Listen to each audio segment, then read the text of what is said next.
Bon, merci Joe de répondre à ces questions. Bon alors déjà, on est à la Tsonga Camp, c'est la 4e édition, si je ne me trompe pas, c'est la fin de la 4e édition. Tu es le seul joueur ATP à organiser ça. C'est une chance pour beaucoup de jeunes, 80 jeunes par an chaque année qui se précipitent pour s'inscrire le plus tôt possible. Donc est-ce que tu peux me parler un peu plus du camp, et quelques caractéristiques, les objectifs Alors nous, le Tsonga Camp, en fait, c'est simple. Voilà, on a créé ce truc-là avec des amis parce qu'on se disait tiens, qu'est-ce qu'on peut inventer qu'on aurait adoré faire nous étant jeunes. L'objectif, c'était de réunir plusieurs générations. Les garçons et les filles et de niveaux différents et rassembler tous ces gens pour créer une espèce d'unité où le plus important c'est de s'amuser et puis de vivre quelque chose ensemble de fort et voilà. Ok, merci. Donc ça fait aussi 6 mois que tu joues pas, tu as repris un peu, tu as tapé des balles avec les jeunes un peu, ça va? Ça te fait plaisir un peu de jouer, de rejouer? Moi ça fait plaisir forcément de rejouer. Donc là j'ai pris ma raquette pour la première fois avec les jeunes du camp.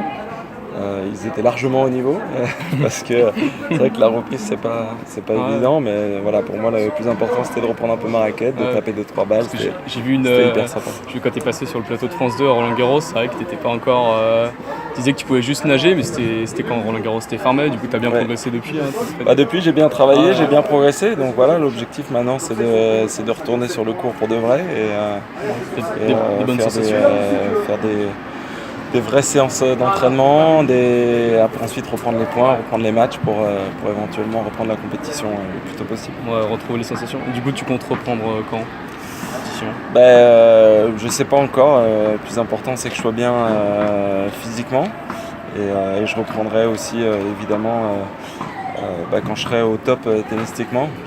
Parce que c'est vrai qu'à cause des histoires des classements protégés, l'objectif pour moi c'est de revenir quand vraiment je suis en pleine forme. D'accord. Donc ça n'a pas été trop long, 6 mois sans jouer? 6 mois sans jouer, ça a été hyper long parce que forcément j'ai pas eu l'habitude de ça, même si des fois j'ai été arrêté, j'ai pas été arrêté autant. Donc voilà, donc 6 mois c'est déjà pas mal et en tout cas j'en aurais bien profité avec ma petite famille et mes amis et puis maintenant c'est l'heure de retourner entre guillemets à ma... Non, pas forcément au boulot, mais à ma passion. Un plaisir, parce que j'adore le tennis c'est la passion. Ouais. Et donc est-ce que tu as un rêve que tu n'as pas encore réalisé dans le tennis, un tournoi à gagner notamment Roland Garros? Bien sûr, il y a des choses que j'ai pas réalisées dans le tennis et évidemment si je joue encore c'est pour essayer un jour évidemment de décrocher ces rêves-là. Mais rien que le fait de jouer au tennis, pour moi déjà c'est top.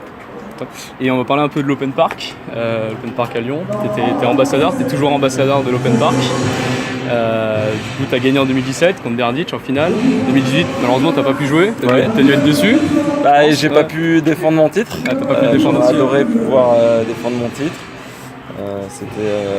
Ma victoire à Lyon, c'était un peu improbable parce que c'est le premier tournoi sur terre battue que je gagnais. C'était le premier, et donc forcément, je m'en souviendrai toute ma vie. Surtout que c'est en France, c'est vrai que les tournois en France, ça te réussit bien souvent.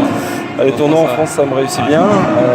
Encore plus ici à Lyon, où justement j'ai les Tsonga Camp et un tournoi dont je suis parrain et d'où je suis à l'origine de l'organisation du départ. Donc forcément, ça faisait plaisir de gagner un tournoi pour lequel on a œuvré.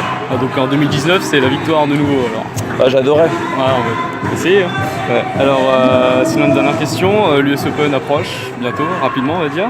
Étant donné que les 7 derniers grands chelems ont été gagnés par soit Rafa, soit Roger, soit Novak, je vais te demander si tu penses que le trio infernal va encore gagner un 8e grand chelem d'affilée ou est-ce que ça va être la place à je ne cite plus Capouille, c'est vrai qu'il a un bon parcours dernièrement, mais est-ce que tu penses que ça va être un autre joueur, un Del Potro ou quel est ton pronostic?